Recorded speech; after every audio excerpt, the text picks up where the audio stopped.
નમસ્કાર બાળકો, આજના લેક્ચરમાં આપણે 2-3 પોઈન્ટ શીખવાના છીએ. એમાં પહેલું વાક્ય છે કે આપણી જોડે 3 અવસ્થા છે, ઘન, પ્રવાહી અને વાયુ. એમાં ઘન અને પ્રવાહી અવસ્થામાં જે પદાર્થો હોય છે તે અસંકોચનીય છે. અસંકોચનીય એટલે ઓછા દબનીય અથવા દબાવી જ ના શકાય એવા. એવું કેમ? તો ઘન પદાર્થમાં આપણે જે ઘન હોય કે પ્રવાહી, દરેકમાં આપણે એક વસ્તુ જોઈ કે આ બધા પદાર્થોની અંદર આંતર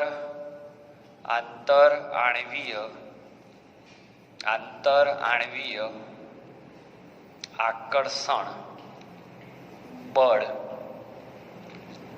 હોય છે. આંતરાણ્વીય આકર્ષણ બળ હોય છે. હવે આ આપણે ઘન પદાર્થની વાત કરીએ તો ઘન પદાર્થના કણો એકબીજાની ખૂબ જ નજીક હોય છે, ટચોટચ હોય છે. એટલે આકર્ષણ બળો તો હાઈએસ્ટ થઈ જ ચૂક્યા છે, પણ જ્યારે કણો એકબીજાની ખૂબ જ નજીક આવી જાય, જ્યારે ખૂબ નજીક આવી જાય ત્યારે આ કણોના ઇલેક્ટ્રોન વાદળ વચ્ચે શું જોવા મળે? અપાકર્ષણ પણ થતું હોય છે. અપાકર્ષણ પણ થાય છે. સમજો, આંતરાણ્વીય આકર્ષણ બળો તો છે જ, એવું તો આપણે ક્યારનું કહીએ છીએ, પણ આ કણો જ્યારે એકબીજાની નજીક આવે તો ઘન પદાર્થના કણો એટલા બધા નજીક આવી જાય છે કે તેમાં એના ઇલેક્ટ્રોન વાદળ વચ્ચે અપાકર્ષણ પણ થાય છે. અને આ અપાકર્ષણ થવાના લીધે તે હવે અમુક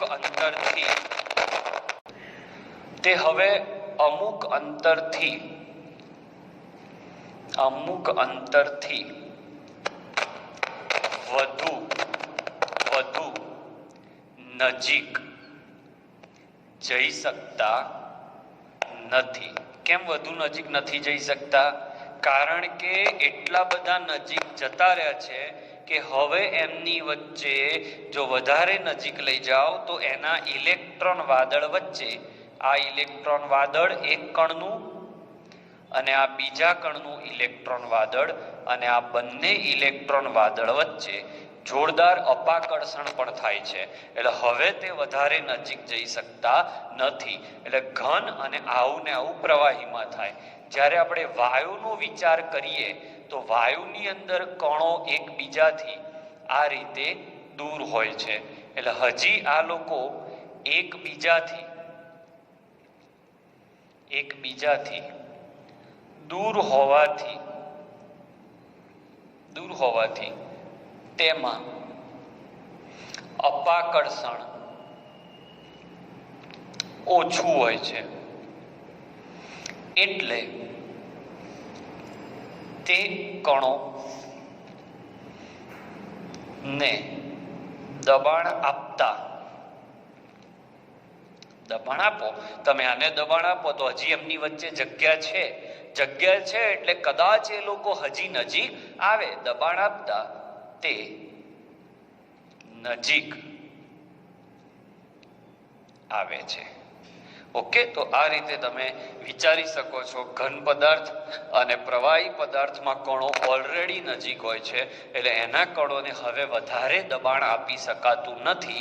જ્યારે વાયુ પદાર્થના કણો પ્રમાણમાં શરૂઆતમાં દૂર હોય છે, એટલે તમે એને દબાણ આપો તો એ દબાણ સહન કરી શકે છે અમુક અંતર સુધી. પછી એમાં વધારે દબાણ આપશો તો એ વધારે નજીક જઈ શકશે નહીં. આમ કહી શકાય કે ઘન અને પ્રવાહી અસંકોચનીય એટલે કે દબાણની અસર વધારે થતી નથી, જ્યારે વાયુ દબનીય છે. ઓકે, બહુ જ સહેલો કોન્સેપ્ટ છે, સ્ક્રીનશોટ લઈ લો.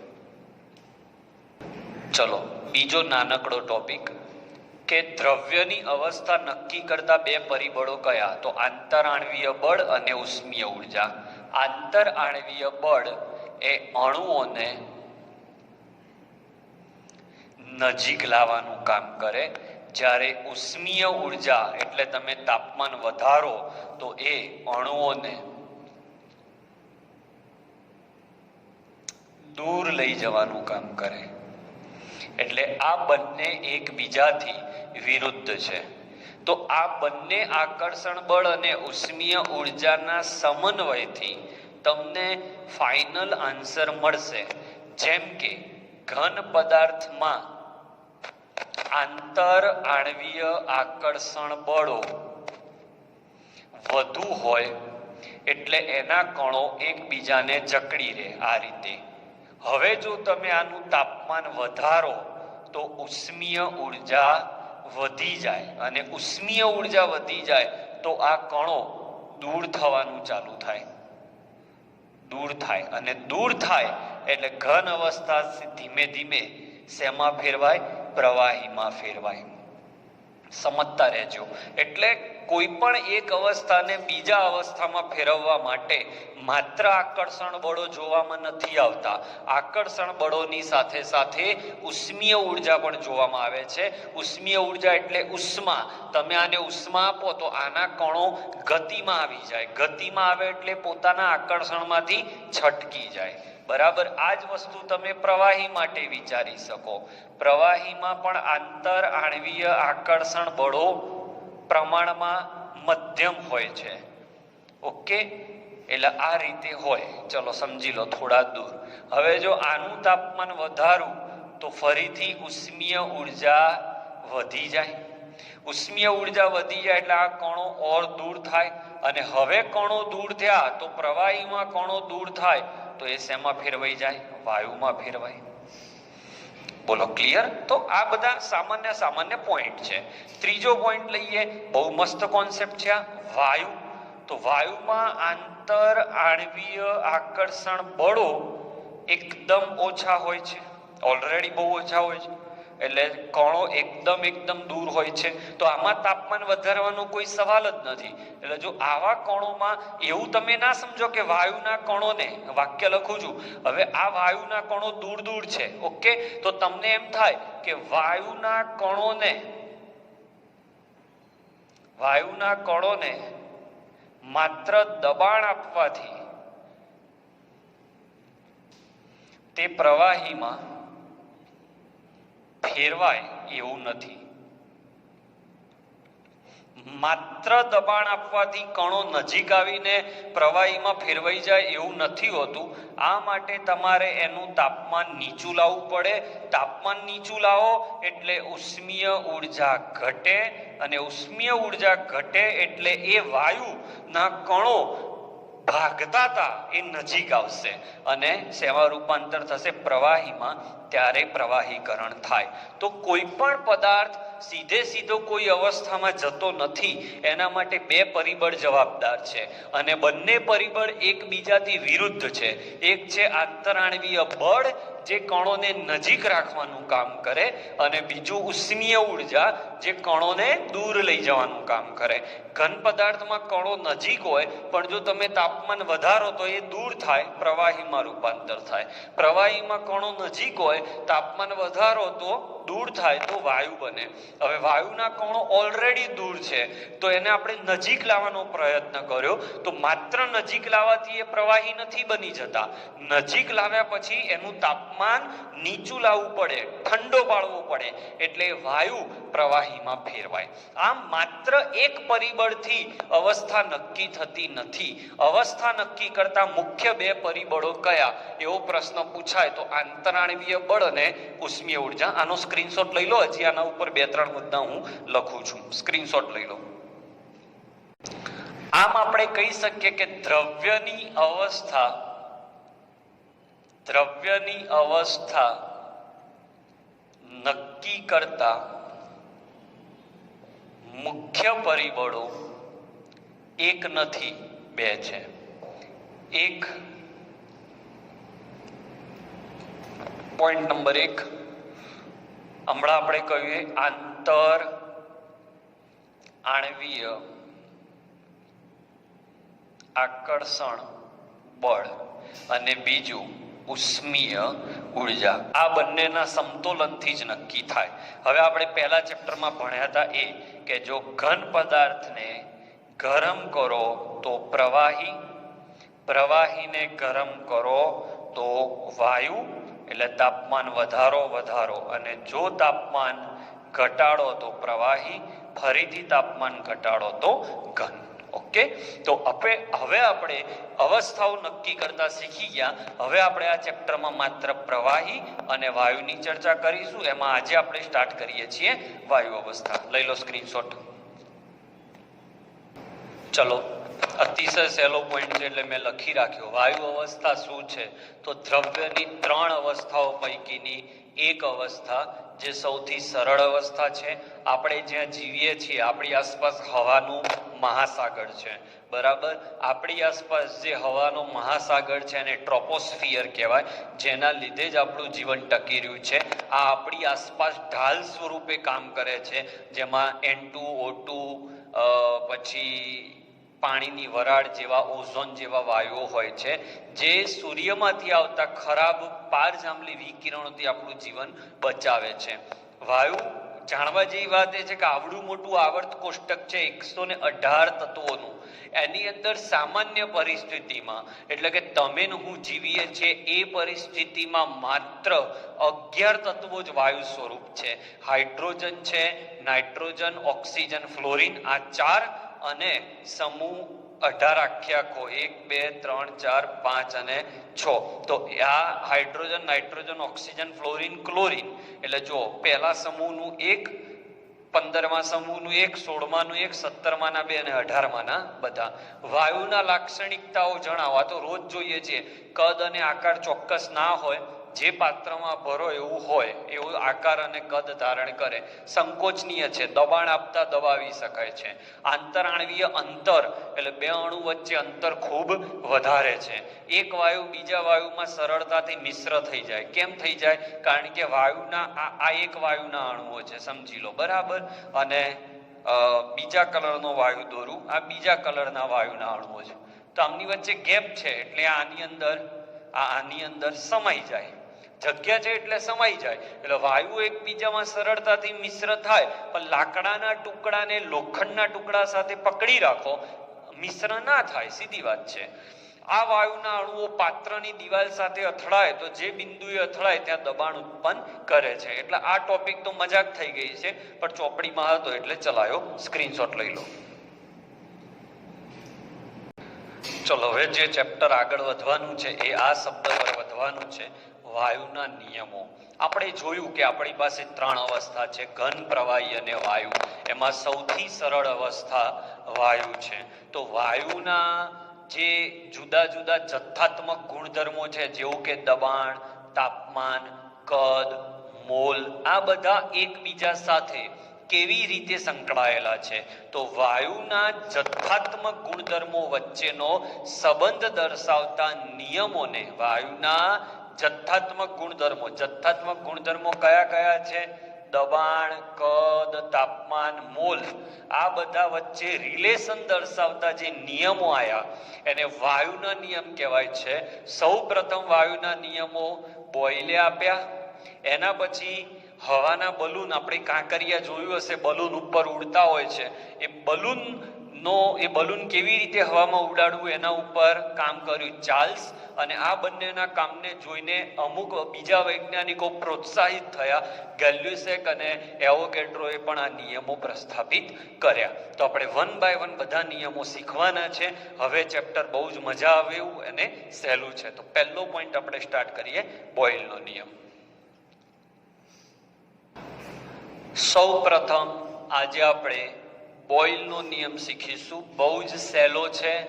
પહેલા શોર્ટમાં હું તમને કહી દઉં, બોયલના નિયમમાં તાપમાન અચળ રાખવાનું છે, અને તાપમાન અચળ રાખશો એટલે દબાણ અને કદ વચ્ચેનો સંબંધ મળશે.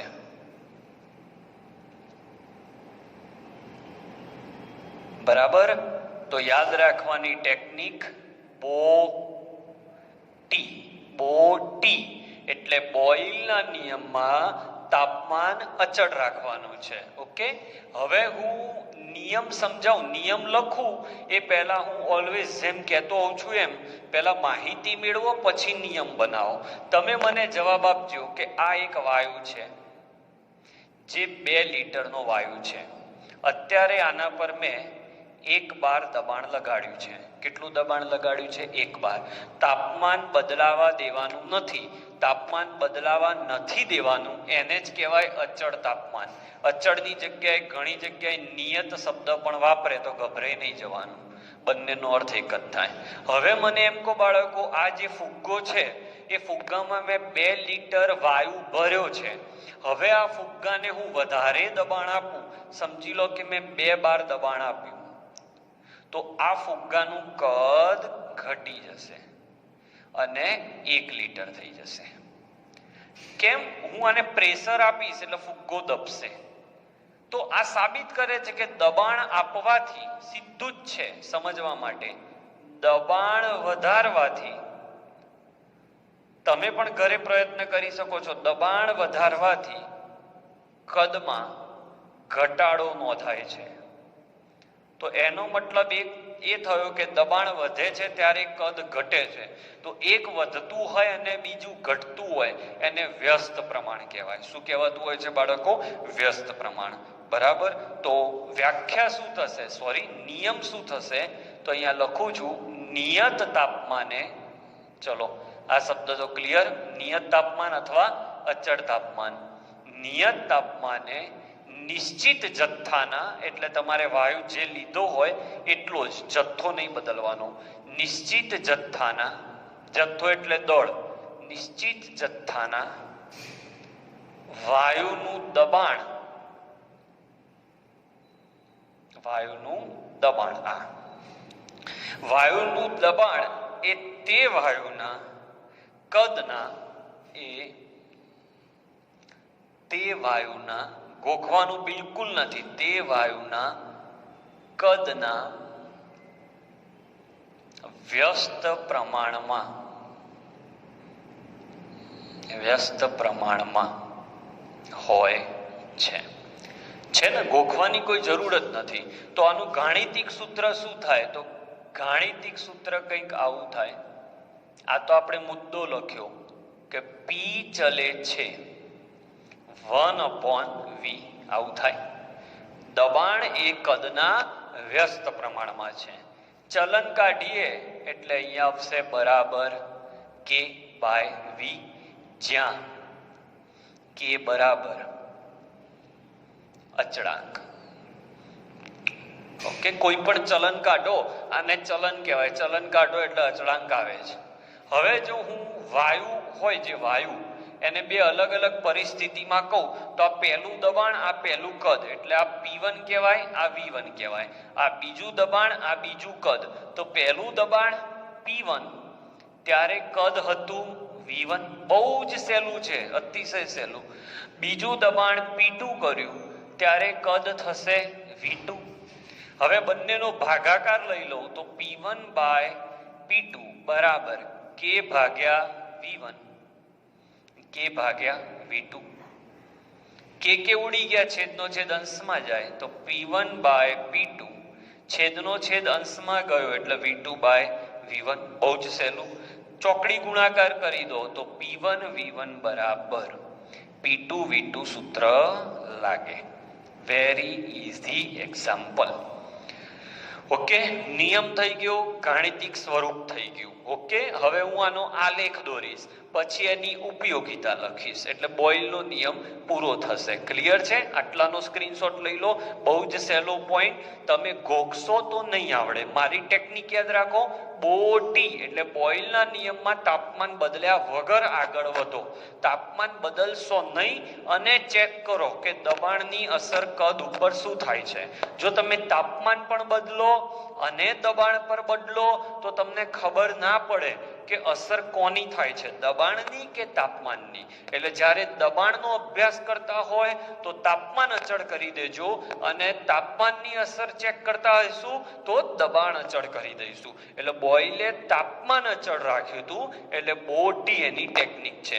નિયત તાપમાને નિશ્ચિત જથ્થાના વાયુનું દબાણ એ તેના કદના વ્યસ્ત પ્રમાણમાં હોય છે. એને ગાણિતિક સ્વરૂપથી આપણે રજૂ કર્યું. હવે હું આને આલેખથી દર્શાવું છું. સ્ક્રીનશોટ લઈ લો. હવે આપણે આલેખની વાત કરીએ તો આલેખ સૌથી પહેલા આપણે પી વિરુદ્ધ વી નો આલેખ દોરીશું અચળ તાપમાને. અને અચળ તાપમાને આલેખ દોરો એવા આલેખને, અચળ તાપમાને પી વિરુદ્ધ વી ના આલેખને સમતાપી વક્ર કહે છે. શું કહેવાય છે? સમતાપી વક્ર. સમતાપી કેમ? કારણ કે તાપમાન તમે અચળ રાખો છો, એટલે સમતાપી વક્ર. આ વાય અક્ષ છે અને આ એક્સ અક્ષ છે. વાય અક્ષ દબાણની છે, એક્સ અક્ષ કદની છે. તો આપણે જાણીએ છીએ કે પી ચલે છે 1/v. એટલે દબાણ જ્યારે હાઈએસ્ટ હશે ત્યારે કદ સૌથી ઓછું હશે. જેમ જેમ દબાણ ઘટશે એમ એમ કદ વધશે. તો આ રીતે તમને પોઈન્ટ મળશે, અને એ પોઈન્ટમાંથી પસાર થતી એક આપણે રેખા દોરીએ. આ આપણે શું દોર્યું કહેવાય? સમતાપી. ઓકે, આ તાપમાન ધારી લો T1 તાપમાને દોર્યું. હવે આવું જ બીજો આલેખ T2 તાપમાને દોરું, ત્રીજો આલેખ T3. તો જેમ જેમ તાપમાન વધે છે એમ એમ અસર ઘટતી જાય છે. જો તાપમાન ઊંચું રાખશો તો વક્ર જે ઊંડો હતો એ વક્ર હવે ઊંડો રહેતો નથી. એટલે ઊંચા તાપમાને દબાણ વિરુદ્ધ કદનો આલેખ નો વક્ર ઊંડો રહેતો નથી. બરાબર, ઊંડો રહેતો નથી, બહુ ઊંડો નથી રહેતો. બરાબર, તો આ સમતાપી વક્ર કહેવાય, પી વિરુદ્ધ વી નો આલેખ. હવે આ વસ્તુ જે પી વિરુદ્ધ વી નો આલેખ છે એને તમે પી વિરુદ્ધ 1/v નો આલેખ કરો તો વધતો આલેખ મળે. આલેખની ચર્ચા થઈ રહી છે. પી વિરુદ્ધ 1/v. તો પી વધતા, સમજો, પી વધે તો વી ઘટે. આપણે જાણીએ છીએ. હવે આમાં ગોખવાનું શું? દબાણ વધશે તો ફુગ્ગાનું કદ ઘટશે, પણ 1/v પાછું વધશે કારણ કે વી છેદમાં જતો રહ્યો. એટલે દબાણ વધતા કદ ઘટે પણ 1/v વધે, એટલે આલેખ પાછું આ રીતે આવે, સીધી રેખા. આ રીતે આલેખ આવશે, સીધી રેખા. એમાં પણ T1, T2 અને T3 લેવાય. એમાં પણ T3 is greater than T2 is greater than T1 છે. ત્રીજો આલેખ આપણે દોરી દઈએ, PV વિરુદ્ધ P નો આલેખ. તો આપણી જોડે એક સૂત્ર હમણાં આવ્યું હતું, PV બરાબર K. PV બરાબર K. તો આનો મતલબ એ થયો કે અચળ તાપમાને, આનું વાક્ય શું લખાય? અચળ તાપમાને દબાણ અને કદનો ગુણાકાર, દબાણ અને કદનો ગુણાકાર અચળ હોય છે. દબાણ અને કદનો ગુણાકાર અચળ હોય છે. અચળ તાપમાને દબાણ અને કદનો ગુણાકાર અચળ હોય છે. અહીંયા આપણે એનો આલેખ દોરીએ તો PV વિરુદ્ધ P નો આલેખ દોરો, પણ P અને V નો ગુણાકાર અચળ છે એટલે એનો આલેખ આ રીતે આવશે, સીધી રેખા, નહીં વધે નહીં ઘટે. ક્લિયર? તો આ થયા આલેખો. તો ક્લિયર છે ત્રણે ત્રણ આલેખો. પહેલો આલેખ એવું કહે છે કે P વધતા V ઘટે છે એટલે આલેખ નીચે આવે છે. અહીંયા કહે છે P વધતા V ઘટે છે પણ 1/v વધે છે એટલે આલેખ ઉપર જાય છે. અને ત્રીજો એવું કહે છે કે P અને V નો ગુણાકાર અચળ છે એટલે આલેખ સીધો જ રહે, ના ઉપર જાય ના નીચે જાય, સીધો અને અચળ રહે. તો આલેખો આનાથી સમજી લો. લઈ લો સ્ક્રીનશોટ. હવે દબાણ અને ઘનતા વચ્ચેનો સંબંધ. તો ઘનતાનું સૂત્ર તમે જાણો છો, દળ ભાગ્યા કદ. ઓકે, એલાના આ રીતે લખાય M/v. હવે હું V ને સૂત્રનો કરતા બનાવી દઉં તો V બરાબર m/d લખી શકાય. હવે આપણી જોડે આવું એક સૂત્ર હતું, યાદ કરો, PV બરાબર K. જોજો માહિતી પછી આપું છું. PV બરાબર K, તો P V ની જગ્યાએ m/d લખાય બરાબર K. D સામે m નીચે, તો P બરાબર K/m into D. અથવા તમે ઊંધું પણ કરી શકો, P D ત્યાં જ રહેવા દો, એ પણ કરી શકાય, જે તમારી મરજી. તો P બરાબર K અચળ અને m પણ અચળ. m એટલે જથ્થો આપણે અચળ રાખીએ એટલે નવો અચળ મળે K ડેશ, જ્યાં K ડેશ બરાબર K/m. ઓકે, તો P બરાબર K ડેશ ઇન્ટુ D. એનો મતલબ એ થયો કે P અને D સામે છે એટલે P ચલે છે D. સમજ આવી ગયો? એનો મતલબ એ થયો, તમે જુઓ કે જેમ તમારું દબાણ, આનો મતલબ જેમ તમારું દબાણ વધારે હશે એમ તમારા વાયુનું કદ ઓછું હશે, એટલે વાયુઓ નજીક ગોઠવાશે, અને વાયુ નજીક ગોઠવાશે તો એની ઘનતા વધારે હશે. આનો અર્થ એવો થાય, દબાણ તમે વધારશો એટલે વાયુના કણોને નજીક આવવું પડશે એટલે નજીક ગોઠવાશે, એટલે નજીક ગોઠવાવાથી ગીચતા વધશે, ઘનતા વધશે. ઘનતા એટલે અલ્ટિમેટલી શું છે? એકમ કદ દીઠ રહેલું દળ. હવે એકમ કદ દીઠ રહેલા કણોની સંખ્યા વધી એટલે દળ વધ્યું એટલે ઘનતા વધે છે. હવે જો હું પ્રેશર ઘટાડી દઉં તો કદ વધી જશે એટલે કણો છૂટા જતા રહેશે. તો પહેલા એટલા જ કદમાં કણોની સંખ્યા 8 હતી, હવે એટલા જ કદમાં કણોની સંખ્યા 4 જ રહી, એટલે ઘનતા ઘટી જશે. એટલે જ આનો ઉપયોગ હું તમને એક શીખવાડું કે જેમ તમે પર્વતારોહકોની વાત કરો તો પર્વતારોહક ઊંચા સ્થળે ઓક્સિજન સિલિન્ડર લઈને જતો હોય છે. કેમ? કારણ કે ઊંચા સ્થળો પર દબાણ નીચું હોય એટલે ઘનતા પણ નીચી હોય, એટલે હવા પાતળી હોય એટલે શ્વાસ લેવામાં તકલીફ પડે.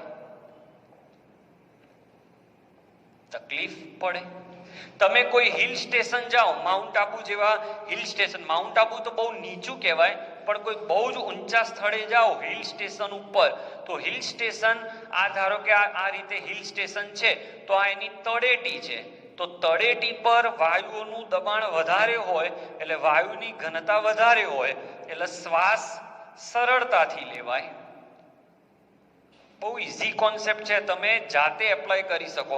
જેમ તમે પગથિયા ઉપર જતા જાઓ એટલે અહીંયા જતા દબાણ ઘટી જાય, હવા પાતળી થઈ જાય, એટલે કે ઘનતા ઘટી જાય, એટલે ઉપર શ્વાસ લેવામાં તકલીફ પડે. ઓકે, તો આ બધા પોઈન્ટ તમને બોયલે સમજાયા કે કેમ આવું થાય છે. તો નીચેના સ્થળે જ્યાં તમે ને હું રહીએ છીએ ત્યાં હવા ઘટ છે એટલે શ્વાસ લેવામાં તકલીફ નથી પડતી, પણ મનાલી કે રોહતાંગ જેવા ઊંચા સ્થળો પર તમે જાઓ અને તમને શ્વાસની તકલીફ હોય તો તમે ત્યાં ના જાઓ એવું બેટર છે બોયલના કહેવા મુજબ. કારણ કે જેમ તમે ઉપર જશો એમ હવા પાતળી થાય છે. ઓકે, અને હવા પાતળી થાય છે એટલે શ્વાસ લેવામાં તકલીફ પડે છે. તો આ ગોખવાથી મેળ ના પડે. સિમ્પલ છે, દબાણ વધારો છો તો કદ ઘટે છે એટલે ગુચ્છો થાય છે એટલે ઘનતા વધે છે. અહીંયા તમે શ્વાસ લઈ શકશો, પણ દબાણ ઘટાડશો તો કદ વધશે એટલે કણો છૂટા પડશે, ઘનતા ઘટશે, હવા ઘટ નહીં રહે. અહીંયા ઘટ હશે હવા અને અહીંયા પાતળી હશે, એટલે અહીંયા શ્વાસ લેવામાં તકલીફ નહીં પડે, અહીંયા શ્વાસ લેવામાં તકલીફ પડશે. બોયલના નિયમની એક અગત્યની મર્યાદા છે કે ખૂબ ઊંચા દબાણે આ નિયમ લાગુ પડતો નથી, તકલીફ પડે છે. P ચલે છે 1/V, નીચા દબાણે જ લાગુ પડે છે, ઊંચા દબાણે લાગુ પડતો નથી. તો આ સાથે તમારે બોયલનો નિયમ અહીંયા પૂરો થાય છે. વેરી ઇઝી, સ્ક્રીનશોટ લઈ લો.